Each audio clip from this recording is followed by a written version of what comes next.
அண்மை செய்தியை பார்த்து வருகிறோம். ஈரோடு கிழக்கு தொகுதிக்கான இடைத்தேர்தல் பிப்ரவரி 5ஆம் தேதி நடைபெற்றதைத் தொடர்ந்து இன்று வாக்கு எண்ணிக்கை நடைபெற்று முடிவுகள் அறிவிக்கப்படும் என்று அறிவிக்கப்பட்டது. அதனைத் தொடர்ந்து தற்பொழுது இன்று காலை முதலே வாக்கு எண்ணிக்கையானது நடைபெற்று வருகிறது. அதில் தற்பொழுது 38,999 வாக்குகள் பெற்று திமுக வேட்பாளர் வி.சி. சந்திரகுமார் முன்னிலை வகித்து வருகிறார்.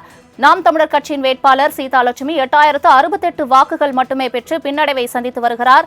ஈரோடு கிழக்கு தொகுதி இடைத்தேர்தலுக்கான வாக்கு எண்ணிக்கை காலை முதலே தொடர்ந்து நடைபெற்று வரக்கூடிய சூழ்நிலையில் 39,000 வாக்குகளை பெற்று திமுக முன்னிலை வகித்து வருகிறது. 8068 வாக்குகளை பெற்று நாம் தமிழர் கட்சி தற்பொழுது பின்னடைவை சந்தித்து வருகிறது. அது தொடர்பான அண்மை செய்தியை பார்த்து வருகிறோம். நேரடியான 2 முனை போட்டியாகவே ஈரோடு கிழக்கு தொகுதி இடைத்தேர்தல் நடைபெற்ற சூழ்நிலையில் தற்பொழுது திமுக தொடர்ந்து முன்னிலை வகித்து வருகிறது.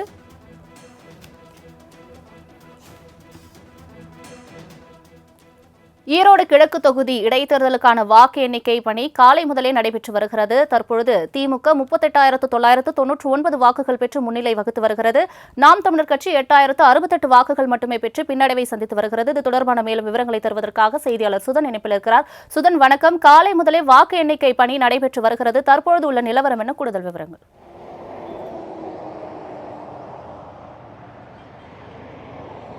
வணக்கம் சலோமி. ஈரோடு கிழக்கு தொகுதி இடைத்தேர்தலில் பதிவான வாக்குகளானது சித்தோடு அரசு பொறியியல் கல்லூரியில் இன்று காலை 8 மணி முதலே எண்ணப்பட்டு வருகிறது. முதல் சுற்றிலிருந்து தற்போது வரை 5 சுற்றுகளிலுமேய தொடர்ச்சியாக திமுக வேட்பாளர் சந்திரகுமார் முன்னிலை பெற்று வருகிறார். அதாவது தற்போது வரை அவர் 38,998 வாக்குகள் பெற்றிருக்கிறார். அதே போல அவரை எதிர்த்து களம் கண்டிருக்கக்கூடிய நாம் தமிழர் கட்சி வேட்பாளர் 8,000 வாக்குகள் பெற்று தொடர்ந்து பின்னிலையில் இருந்து வருகிறார். இதே போல பதிவு செய்யப்பட்ட கட்சி வேட்பாளர்கள், அதே போல சுயேட்சை வேட்பாளர்கள் என அனைவரும் மிக குறைந்த எண்ணிக்கையிலான வாக்குகளே பெற்றிருக்கிறார்கள். தொடர்ந்து 3வது இடத்தில் நோட்டாவானது இடம்பெற்றிருக்கிறது. இந்த நிலையில் வாக்கு எண்ணும் மையத்திற்கு முன்பு திமுக கட்சியை சார்ந்த தொண்டர்கள் தற்போது திரண்டு வந்து அவர்கள் உற்சாகமாக இந்த வெற்றியை கொண்டாடி வருகிறார்கள். இது குறித்து அவருடன் கேட்கலாம். வணக்கம். இப்ப வந்து ஈரோடு கிழக்கு இடைத்தேர்தலில் திமுக வேட்பாளர் தொடர்ந்து முன்னிலை இருக்கிறாரு. இந்த நீங்க வெற்றியை எப்படி கொண்டாடிட்டு இருக்கீங்க?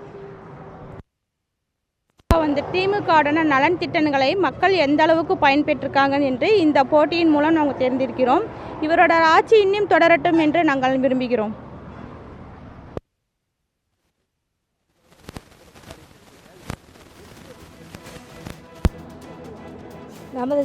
நமது மாண்புமிகு அமைச்சர், தமிழக முதலமைச்சர் திரு முத்துவேல் கருணாநிதி ஸ்டாலின் அவர்களின் திராவிட மாடல் ஆட்சி அது. அதற்கான வெற்றியாக நாங்கள் பார்க்குறோம். அதாவது இவர்கள் வந்து திமுக அரசினுடைய நலத்திட்டங்கள் மக்களுடைய சென்றதன் எதிரொலியாக தொடர்ந்து